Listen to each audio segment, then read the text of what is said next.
there are different agreements with different states, and there's different amounts of money that your sites all need, and most sites are not getting what they need.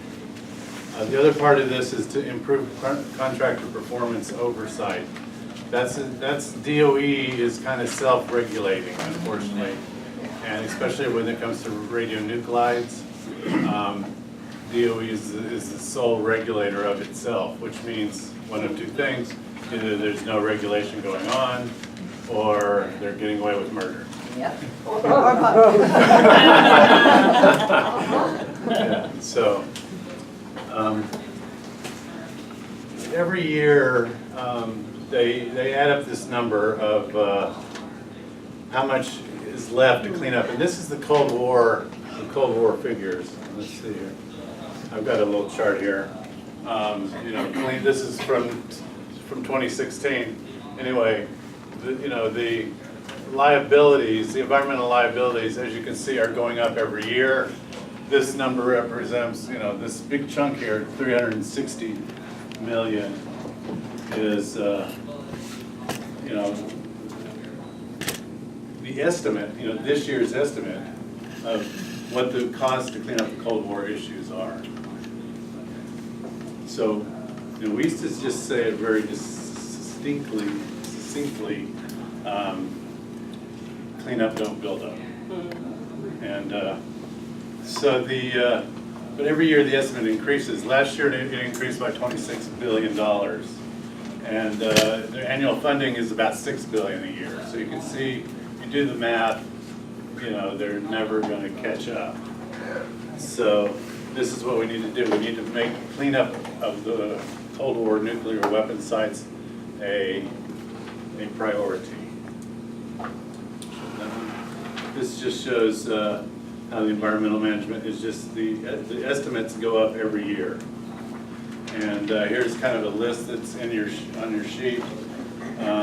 You can see that Hanford is the largest one, and some other ones, and then some of the smaller ones in the room. And for instance, Kansas City is not on this list, but they have some. Is that the wish list of ours, or is that theirs, or? This is the DOE estimates of how much cleanup will cost. Now, for instance, these numbers don't include everything. I know for a fact that Los Alamos 77.3 billion estimate doesn't cover removing all the waste. The recovery, it just covers what they want to clean up. And what they determine is safe to leave behind is, that these estimates are going to be much higher. And these numbers are based on very specific cleanup or very specific leaving things behind. And then there's other lists. This is on your sheet, but there's no money for possibly the most contaminated site, the Nevada test site, has no money for no estimate for cleanup because they're just it's a sacrifice zone and they're just not going to clean up. There's still some having troubles at Hanford for the high level waste cleanup, and they're skating. Anyway, those numbers need to be cleanup of the Cold War legacy waste needs to be a priority. Yes. So when it says that the active sites, those costs aren't included, so this whole list is non-active sites? I was a little confused when it says cost of remediation of all the existing active. Okay, right. Well, that's a good question. We'll go back. This site, for instance, some of these sites are just cleanup sites, and some of them are production and cleanup sites. Okay. So Hanford is a cleanup site, and but at Savannah River, they're actually making tritium, and they may end up making plutonium pits. So the cleanup of the current operations, or cleanup of sites with current operations, are not included in this list. For instance, Los Alamos is a full-on production site, research and development site, and the cleanup of certain buildings that they're using now, the cleanup of for instance, the existing facility, you know, it's a 500,000 square foot concrete bunker that they need to clean up called the CMR building. It's not included in these numbers. Also not included in these numbers is any waste buried before 1970. Because that's when the National Environmental Policy Act went into effect. So anything else buried before then is grandfathered in. So it doesn't exist. It's not exactly waste. It's just it doesn't exist. So most of these plants, WIP is still active. Idaho is still active. So some of them are just cleanup sites. Some of them are still production sites. So the middle column on your sheet is called Nuclear Waste Safety First. So as you can see at the top, the big ask is that Congress shouldn't fund consolidated storage of spent nuclear fuel or Yucca Mountain. So that's the thing we're talking about. You can see we talk about both. Is that more or Nuclear on? fuel from energies or waste from weapons? So this is commercial spent nuclear fuel from commercial nuclear power plants. Okay, good distinction. So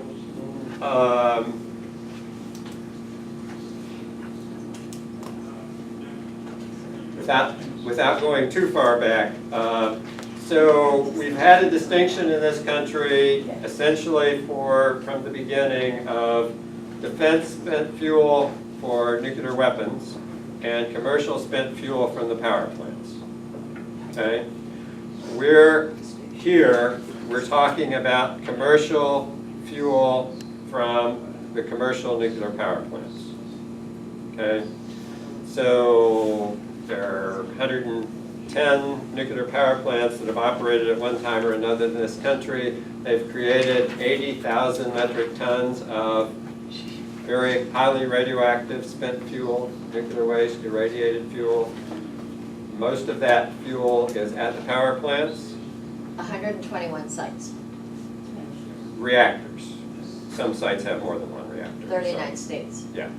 So what we're talking about here is what's going to happen with that fuel that's at the power plants. Where's it going to go? Where is it going to stay? How's it going to be handled at the sites? Congress has said since the NWPA is the Nuclear Waste Policy Act, Congress has said since 1982 that the utilities that create the waste are responsible for storing it and are responsible for paying for it. And so the issue of should private sites be taken care of by the federal government, the answer has always been no. The utilities are responsible for handling their waste. The Department of Energy, under the 1982 law, is responsible for disposing the waste, putting it deep underground, which is where Yucca Mountain comes in. But first point is that Congress has, up to now, never provided funding for storage sites for the commercial spent fuel. Okay, so when we go in and say, don't fund this, we're being consistent with what Congress has done forever. So it's the nuclear industry that's trying to change the law to say that the Department of Energy should be responsible now for the storage, right? So this is a big change that's being talked about. So the fact sheet talks about HR 3053. It's been mentioned several times this morning. It gets called the Shimkus bill. It calls the Nuclear Waste Policy Amendments Act. But the bad bill that has passed the House would change the law so that in addition to doing Yucca Mountain, DOE would also do this consolidated storage. The sites that are proposed in my state of New Mexico and Texas to be consolidated storage would be paid for and operated by the Department of Energy. So that would be a big change in the law. So Don, the nuance that people might want to pick up on in their ear is storage and disposal. So I think that is probably what you really, the nuanced part. Paying for the storage, paying for the disposal. And because a lot of people will go through thinking that you're talking about disposal when you're saying, I mean storage when you're saying that. Keeping it at or near the surface, so, obviously these are complicated issues, but the general way it's thought about is storage is keeping it on or near the surface, and disposal is putting it deep underground. Okay, so And consolidated means just nuclear. bringing it all to one To place. one place. Right now, as we said, the spent fuel is in 120. close to lots of different places, okay? Dozens of different places. The idea is to take it to one place, in New Mexico or Texas, for example. That's a bad idea, and we'll talk briefly about that. So, two important points on this slide. 3053 passed the House last week. Overwhelming vote against our position. So just recognize that. 340 people voted for Yucca Mountain and for consolidated storage. 72 voted with us to not do that. So just the context. Importantly, though, what that bill does, remember we just talked about authorizing. This is 3053 is an authorizing bill. Okay? Yeah, I'm going to go over it. Yeah, it's okay. So that bill authorizes the funding, but doesn't provide the funding for consolidated storage. And in fact, the bill that the appropriators, the funding bill that the appropriators passed last week includes money for Yucca Mountain, it includes zero money for consolidated storage. So the consolidated storage issue has not been lost really in the House at all, so that's one thing to remember in terms of this week. But a lot of the discussion in the Senate hasn't considered this yet. So in the House, you've got to remember most of these people have already voted one way or another. So when you go into your House meetings, we know how they feel about this because they've just voted in the last week on it. When you go into the Senate, they have not voted on it. So keep in mind for the Senate that what it does. So 3053 promotes Yucca Mountain. It increases, you can see, the amount of waste that could go into Yucca Mountain, speeds up the licensing. Those are bad things. So the Senate. The bill that the House passed has now been referred to the Senate. Those of you who listened carefully to the role play notice that I brought up the subject to Senator Cantwell. This bill should go to the Senate Energy Committee. It's chaired by Senator Murkowski, which we're having a meeting with, and Cantwell is the Democratic leader. Instead, the parliamentarian referred it to the wrong committee, the Environment and Public Works Committee. So one of the things behind the scenes that you don't need to get into in great detail, but where this bill lands and what the Senate does with it is something that we want to find out more about and encourage the Senate to not move forward, right? So, but important point on the Senate side, and this is why we've had a deadlock in Congress about changing the law, the Senate Energy and Water Appropriations Bill has in recent years included funding for consolidated storage, right? So the House has been saying for years, fund Yucca Mountain and don't fund consolidated storage. The Senate's been saying for years, don't fund Yucca Mountain, instead fund consolidated storage. Well, what happens when the House and Senate disagree with each other?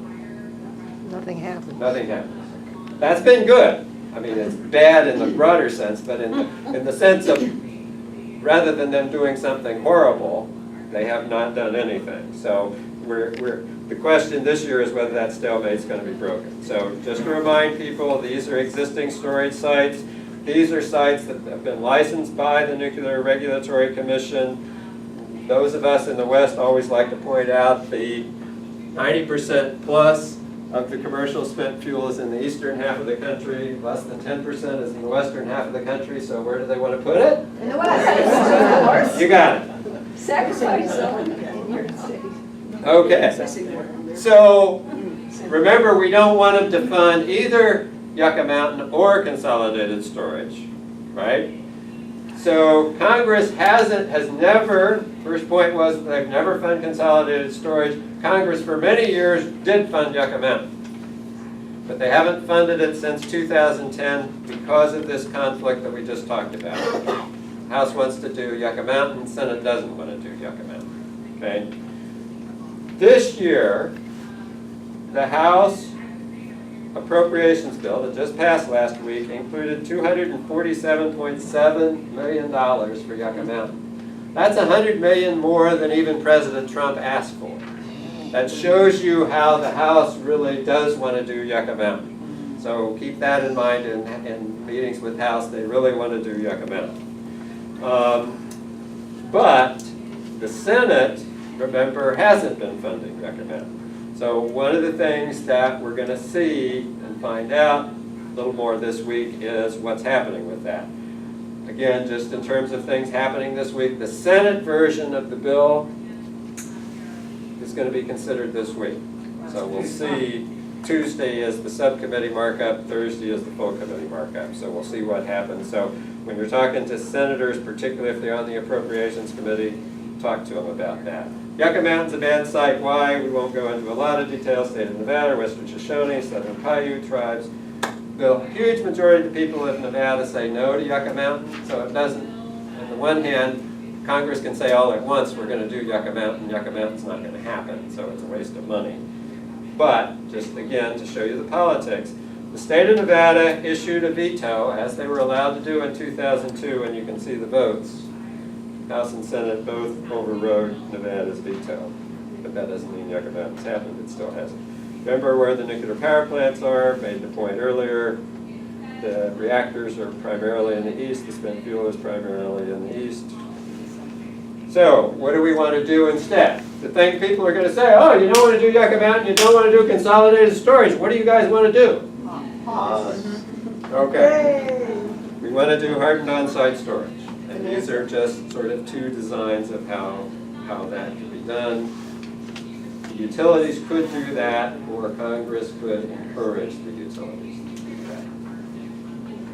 that. Okay. What are the two ways that can be done? Well, there are many ways that it can be done. These are just conceptual drawings. Okay? The idea of hardened on-site storage is to say, yes, it's going to be in some kind of dry cask. This example kind of puts it in a bunker. So we're trying to have so people can't see it and shoot bad things at it, et cetera, so it's more closed. This is more of a building example where you would build around it and have a total lid on it. Okay? So these are two conceptual ideas of how to do hardened on-site storage. There is no example yet in the United States of an actual hardened on-site storage facility that's operating. And the on-site part means wherever they are. At or near the site. What the Alliance for Nuclear Accountability has said for many years is keep the waste as safely as possible, as close as possible to the site of generation. Okay? So moving it around the country, transportation is dangerous. Picking sites in New Mexico or Texas or Utah or Nevada or someplace is not the way to go. So is cost the permanent solution? No, but we're not going to have a permanent solution anytime soon. We're certainly not going to have a permanent solution as long as the power plants keep generating more waste. That's right. Molly, is this a clarifying question? Yes, just FYI, they are calling the storage 100 yards off the beach in San Onofre. They are calling it HOSS, just FYI. Yeah, but it's interesting if the industry starts trying to appropriate our language to some extent, that shows that we're having an impact in winning, because historically their position is, these are just crazy anti-nukers, don't pay any attention to them. Okay, so where does that leave us? That leaves us on our fact sheet with the no more waste, so Beatrice, you're up. What I would like to talk about today, small modular reactors are, the new best thing from the nuclear industry. And we are going to Congress this week to ask Congress not to provide any more public money for small modular reactors. A little context for, where we are in the nuclear world today. Nuclear power in 2018, well, let me give you some numbers. In 1996, worldwide, nuclear power provided 17.5% of the electricity in the world. 20 years later, in 2016, nuclear power provided 10.5%. So it dropped 7%, from 17.5 to 10.5 in 20 years. That's the context in the world. In the United States, it is also very grim. And it is so grim, before I explain this slide, I have to quote from the Trump administration's budget request to Congress, where the Department of Energy said, and it was so pitiful, the department believes it is not totally too late, indeed possible, to reverse the downward trend of our nation's nuclear energy sector. So DOE is recognizing this is not looking pretty. Here is what it looks like in 2018. The kind of orangey ones were retired before 2013. The red ones retired on or after 2013, and the blue ones have been announced to retire. So you look at that, and I can't remember the number, but it's certainly over 10 since 2013 have either closed or have announced that they're going to close. So that's the context that we're working in today. And the context is that the nuclear industry is looking for an answer, searching to find out how to get from where we are today to where it's not too late to save nuclear power. So the answer they've come up with is small modular reactors. They're being looked at all over the country. Essentially what a small modular reactor is it's a nuclear reactor, it's just smaller. So the punchline for, is this the answer? Small modular reactors have all the same problems that big nuclear reactors have. They are too slow and they are too expensive to deploy in time to address climate change, to do all sorts of things. They produce waste. Everything is, everything that's bad about a nuclear reactor is bad about a small modular reactor. So the two farthest along reactor proposals in this country are in Tennessee and Idaho. The one that's far and away the most developed is in Idaho. That happens to be where I'm coming from. So if I start talking about a number, it might be specific to the reactor technology proposed in Idaho. I'm trying not to do that, but we'll see. So what I want to talk about today are some of the problems with small modular reactors that are in fact worse with small modular reactors than with large, big reactors. And what the numbers I'm using here today is because if it's a 1,000 megawatt reactor and you're comparing it to a 600 megawatt reactor, that second number is going to be smaller. But think about it in terms of per kilowatt of electricity, what it takes to turn the lights on in these different technologies. In the small modular reactor proposed for Idaho, it uses more enriched uranium per fuel rod and more fuel rods per kilowatt of electricity. So that, I noticed that it's a little weird, but it uses a lot more enriched uranium-based fuel. Therefore, not surprisingly, they create a lot more spent fuel. And the spent fuel that Don is talking about, we don't really know what to do with it anyway.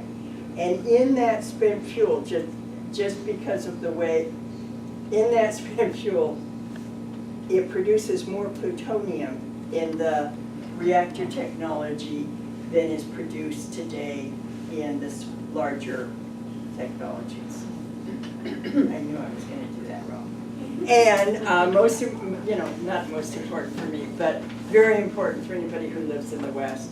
These small modular reactors use about 25% more water per kilowatt of electricity. So there you are on, the glory of small modular reactors on the ground. They use more enriched uranium. They use more water. They produce more spent nuclear fuel, and that spent nuclear fuel has within it more plutonium. And what we're going to talk about in Congress is small modular reactors are taking a lot of your money, and we want to stop that. The Idaho reactor is well on its way to, because we're beyond too cheap to meter. Way beyond that. The Idaho reactor is now set to cost about $4.2 billion. That's for 12 small reactors, each producing 50 megawatts of electricity. They have gotten money for design certification, for licensing. They're asking for money now for regulatory development. They just, in the last Congress, nuclear had never been eligible for production tax credits. Nuclear is now, should this reactor ever get built, it would be eligible for production tax credits. In the 2019 budget, the Trump administration asked for $54 million for small modular reactors specifically. The House Energy and Water Appropriations Bill includes not 155 million, but only 100 million. I got confused. And Don caught it for me. Thank you, Don. So that's what we're going to be talking about in the Congress, is how to cut some of that money. And I will tell you that, when you're looking at $100 million in 1 year for small modular reactors, and this growing pile of public money that's going towards nuclear power, what you're looking at is nuclear power's very familiar, well-trodden path. The Union of Concerned Scientists did a study of nuclear power from the very beginning of the United States nuclear industry. They looked at it in 2011, and they concluded that looking at all the public subsidies focused on nuclear power from the get-go, it would have been cheaper for the government to just buy the electricity and give it away for free. And I think we're probably well on our way to doing that in small modular reactor land as well. So what we have to do this week is go to Congress and tell them stop giving public money to small modular reactor developers. So it's third column on the fact sheet, whatever colored column it turns out to be when it's not black and white. Thank you.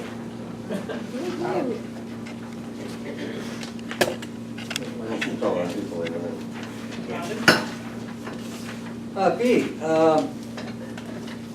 for years and years and years, the nuclear industry beating us saying nuclear reactors can't blow up. And then March 11th, 2011 came along, the earth shook in Japan, and they lost off-site power, the diesel generators ended up underwater from the tsunami, and they lost all cooling for those 3 reactors at Fukushima. The water, when they got hot, the water, it was zirconium plus water became zirconium oxide plus hydrogen. And so you get huge plumes of hydrogen, which is what blew up the reactors. It was a hydrogen explosion. Are the small modular reactors using zirconium cladding on their fuel rods? I can't remember off the top of my head, and I would say that that's not going to be an argument that's going to sing in Congress. That using to getting down that technical, Congress is going to be thinking bigger. They're going to be thinking about the money and the time frame, the cost, rather than is this particular reactor safer than that particular reactor. Well, I'm just saying, if it's susceptible to the same type of accident as I don't know. Fukushima. And I'll Apparently it is. Okay. Because they all apparently use zirconium cladding on their fuel It's a rods. very dangerous technology. Yeah. So plutonium is a byproduct of uranium? The way plutonium is made is irradiated uranium in a nuclear reactor.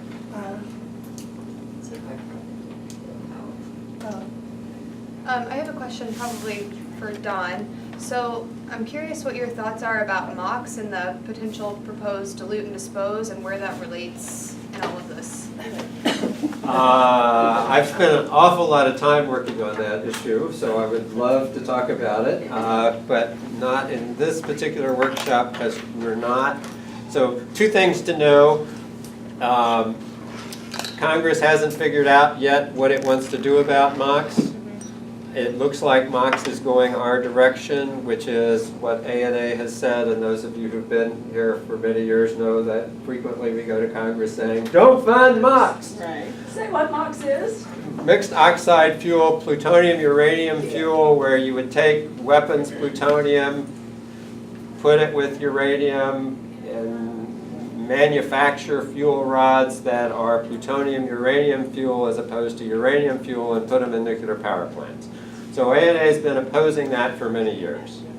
We're not talking about that this year for a variety of reasons, primarily because we think it's going in our direction and we have some other things that we need to focus on this year. So, I mean, it's a very appropriate question and I'm glad to talk about it, but we're not going to talk about it this week per se. If it comes up in your meetings, I would encourage people to say, the Alliance for Nuclear Accountability's longtime position is and still is, do not fund the MOX plant. Yes. Therefore, would you say that we would be in favor of plutonium immobilization? Because that's what, MOX was to do something with the plutonium. So ANA's position historically has been, yes, look at alternatives and some kind of immobilization makes the most sense. Again, I don't think, and I don't think we're going to have detailed discussions about MOX this week.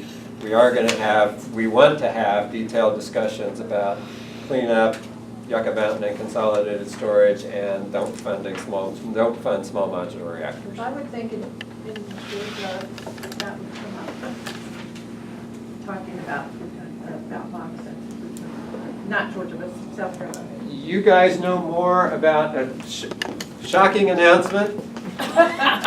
You guys know more about MOX than almost anybody that you will be talking to this week, so they're not going to bring it up because they don't know about it. The only reason it comes up is if you bring it up, and what we're asking people is to keep focused.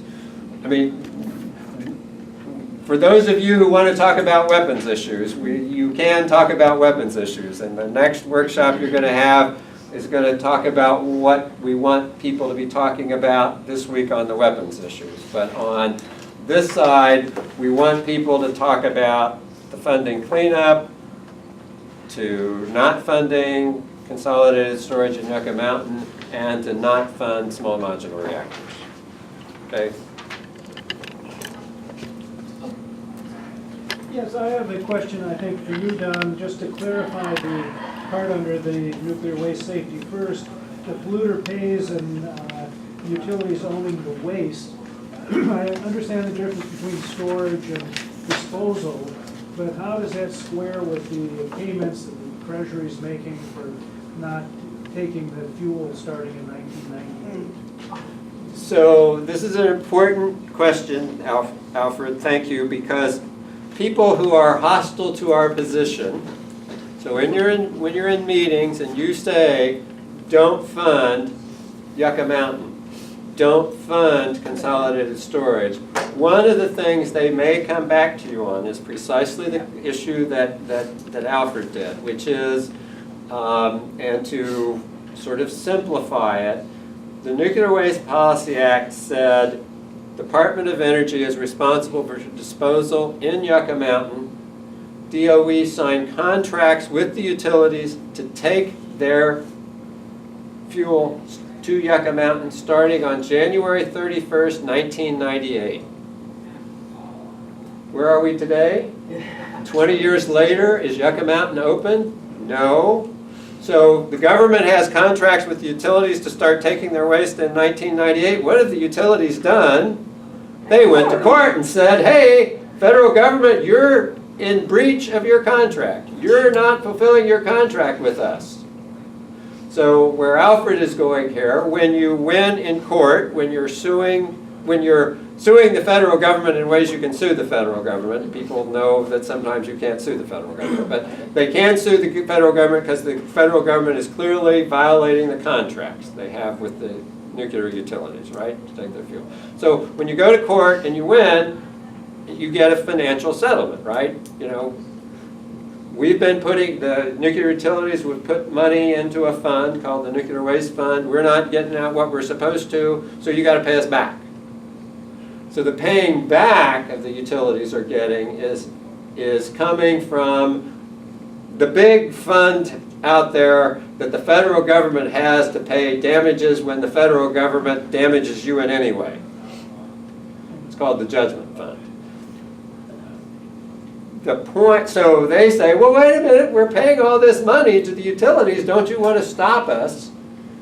You know, doing consolidated storage is a way to stop spending all this money on the utilities for being in breach of contract. Interestingly, the bill that the House passed this week to fund Yucca Mountain and to fund consolidated storage doesn't touch that provision at all. So if the utilities get what they want, they would continue to get paid for the breach of contract, and the federal government would start taking the title, the liability, and taking care of consolidated storage. So who wins on that scenario? Do the taxpayers win? No.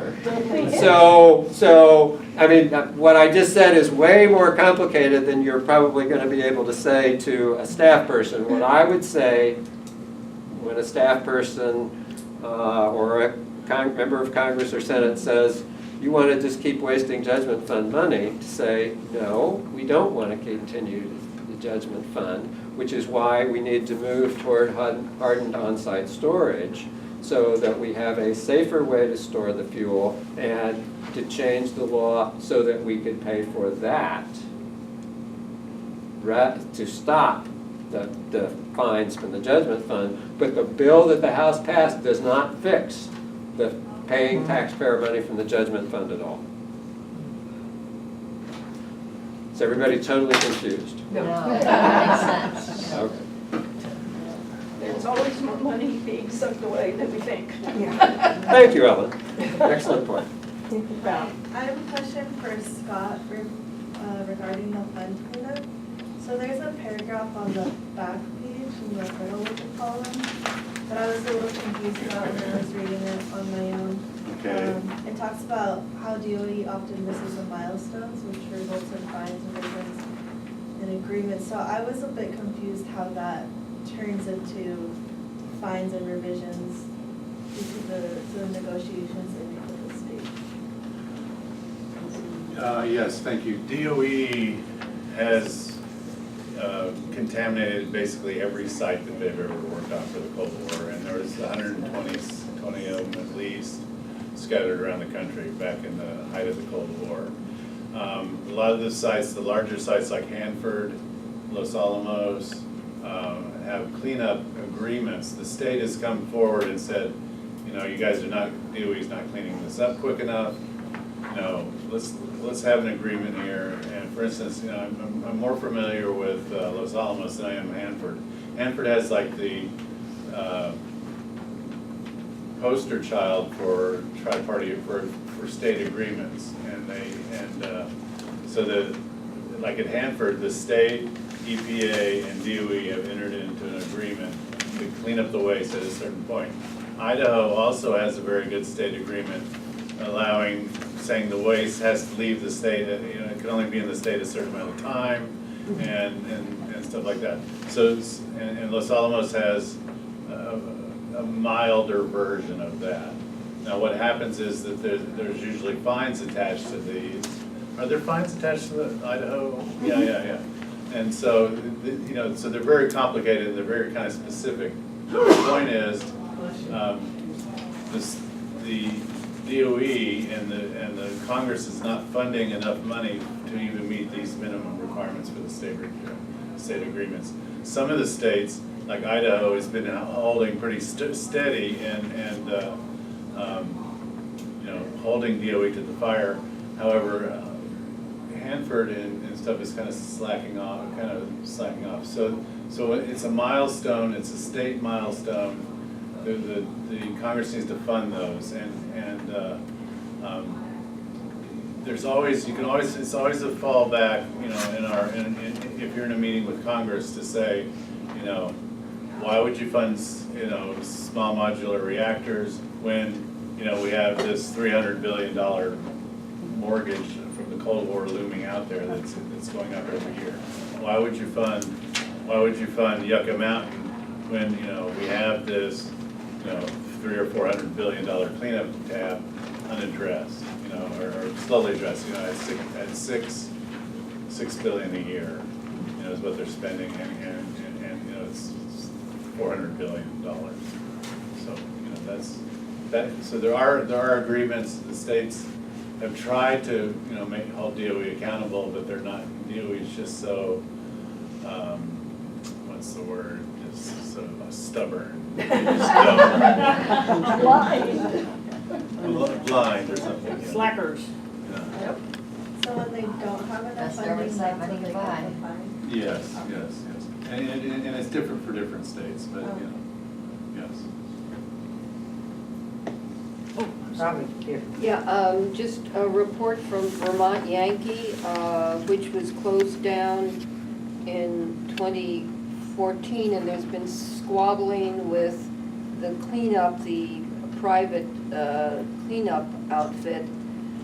And after much give and take in confidential settlement discussions amongst all the interveners in this case before the commission, New England Coalition of Nuclear Pollution, in other words, are the lawyers that have been contesting all this, has taken the monumental step of signing on to the agreement.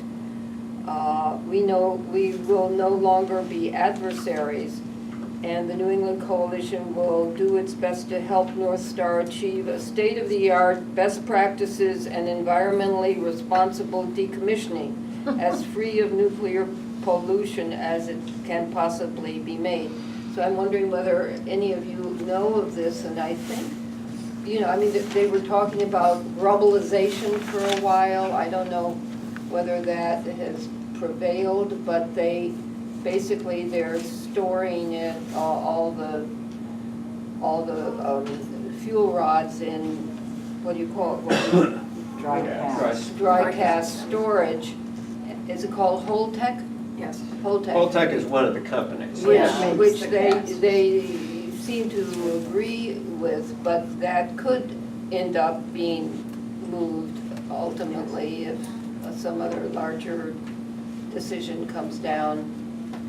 I know back in the day Bernie Sanders supported moving it to Texas. He did. Texas specifically. Yeah, but that was so long ago, who knows what he thinks. But I'm just wondering whether you've heard of this agreement, and if it is a good thing, it could be a model for other power plants that are closing down. So A&A Alliance for Nuclear Accountability hasn't worked specifically on that issue, so we're not going to be able to help you about that specifically right now. The New England Coalition is a very good group that some folks in the room have worked with for over the years, so I would suggest you talk to them some more. Yes, go ahead. Okay, sorry. So, and Don, this is for you, and I'm probably gonna corner you after this as well. Regarding, so if we go into a meeting and they're like pro the amendment, would it be better to shift focus and talk about the things that are, that we want to see? Because there's some good stuff in the amendment, like there's provisions for downwinders in Colorado, which is something that we're Rocky Mountain Peace and Justice is fighting for. And I know it's not an A&A position, but like, would it be okay to pivot, or, I mean, I don't know, or maybe talk about like, hey, there's some things in that bill that they prohibit burying waste underneath the, or at the Great Lakes, but they don't talk about prohibiting burying waste on fault lines. So like, hey, maybe you could add this, or, So in terms of, this is an excellent question. In terms of how the mechanics work, one thing we did in the model meeting that you won't do in your real meetings is we were trying to kind of briefly show how you could talk about a lot of different things in a short meeting, just to give you the idea of you can cover multiple subjects. But in the real meetings that you're going to sign up for in a little while and you're going to have a team leader who's going to have some information. It's also going to be based on who's in the meeting, but you're going to talk about, kind of like we did in the pre-meeting, what is it that we're going to talk about, right? These three issues and the asks that you're going to talk about in the next workshop. You're not going to have 6 asks in any particular meeting. So this is a long answer to your question. It depends on the who you're meeting with and what we're trying to accomplish in the meeting. In some meetings, we will not be trying to convince them. So in some meetings, we'll do exactly what you say. We will not hit the hot button issue that we know we're on the opposite sides. That's the discussion we had this morning about how do you handle hostile meetings. So in some cases, we just won't talk about it. The waste issue that we're against, we will talk to them about a weapons issue or a SMR issue or a cleanup issue, and we won't talk to them about it. In other meetings, we may want to get some more information. You said a couple of things about what's in the bill that most of the people, the provision, for example, to get it off of the Great Lakes, most of the people who voted for the bill don't know that that provision's in there. Okay? So in some cases, you may want to ask them if you are talking to people who understand the money, to say when the appropriations bill comes up, that they should not fund consolidated storage would be a good thing. In other words, they have a second chance. You don't have to say it to them this way, but somebody who voted wrong for us on the bad bill may end up voting right for us, in part, later on the consolidated storage. So that was the point of kind of not giving up on the House. Okay. But in meetings with people on the House, that's what you're going to talk about in your pre-meeting. What issues are we going to talk about? And it may be with House, you may be in some meetings, hopefully you'll be in some House meetings that you really only want to talk about the weapons issues and not about these issues. And you're going to be in other meetings that you're, for a variety of reasons, you won't want to talk about weapons issues and you'll want to talk about some of these. So it's going to be very meeting specific. So for those of you who are new, one of the things to also think about, and you're going to have a time to talk about it in smaller groups before we get to the sign-up this afternoon, is which meetings do I want to be in? I want to talk about X, and I don't really want to talk about Y.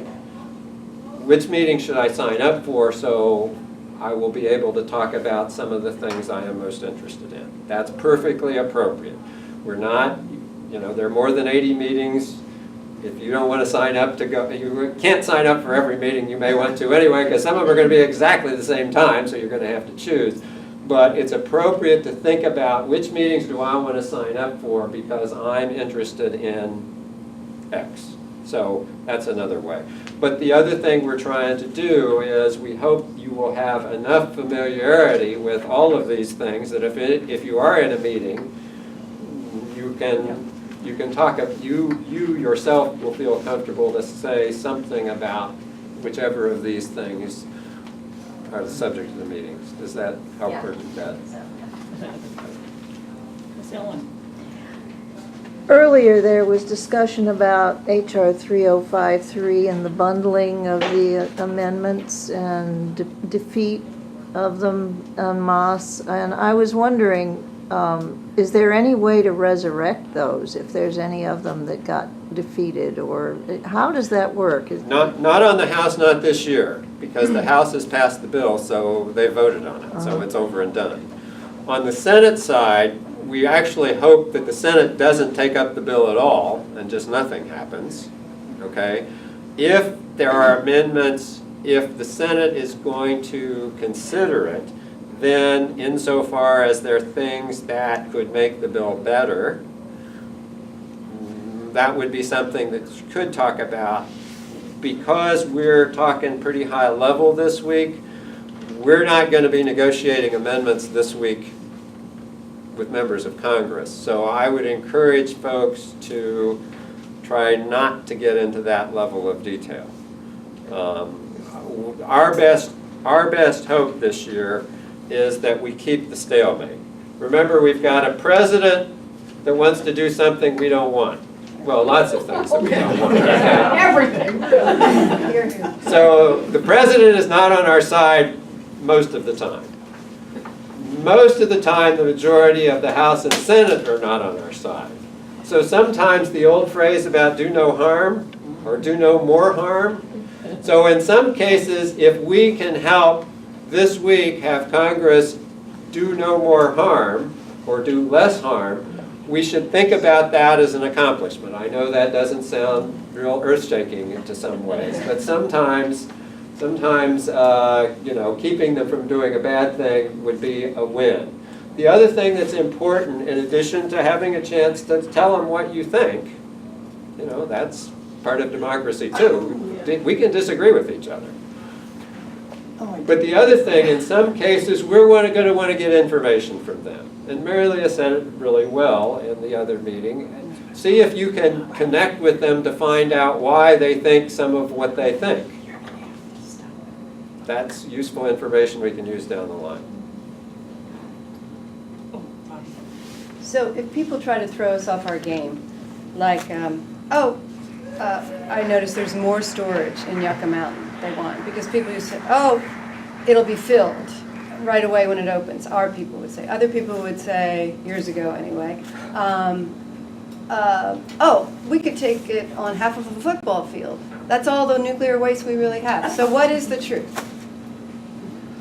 Well, or safely as possible. So, yes, our position is we want to store it as safely as possible, as close to the site of generation as possible. So we do have a better approach for the next several decades. Okay, so that's what we want to encourage people to stay with. Anytime, you're going to hear this some more later on, if you're in a meeting and somebody wants to throw you off your game, and Bobby's been here before, so she knows that they'll do that, including people from Georgia.